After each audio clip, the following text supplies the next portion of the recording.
Let's explore some of the most common types of misinformation that you'll come across online. The first one is memes. Memes, as you know, can be images or a collage of images accompanied with text. They aim to provoke your emotions. Most of the time they're funny, but they can also make you very angry or upset. They often show you one side of the story without the context or the details. And they are dangerous because they're easy to make and spread very quickly. Just think, when did you last share a meme? Photos and videos can also be used to distort the truth. Sometimes they're presented out of context with the wrong date or location, and sometimes they're digitally altered or completely fake.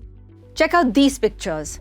When India announced demonetization, in less than 1 hour, rumors circulated on WhatsApp of a nano geo-positioning system or GPS tracking device embedded in the new 2,000 rupee notes. This chip, the messages said, would alert authorities if black money was being hoarded. Some people shared these photos on social media, adding fuel to the rumor. Some false and misleading videos are complex to make using artificial intelligence and deepfake tools. Others are more simply edited with cheap or inexpensive video editing software. Someone may use these techniques to slow down the speech of a person and make them sound drunk, or to make it look like they are saying something that they didn't say at all. Here's an example of a video that someone edited to show Australian cricketer David Warner removing cold drink bottles.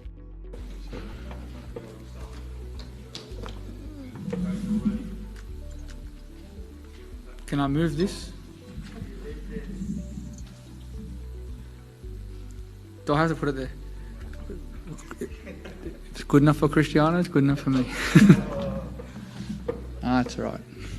The claim was that Warner removed Coca-Cola bottles during a press conference to express his support for Palestine. But these claims are misleading. The video is approximately 3 years old and unrelated to the Israel-Hamas conflict.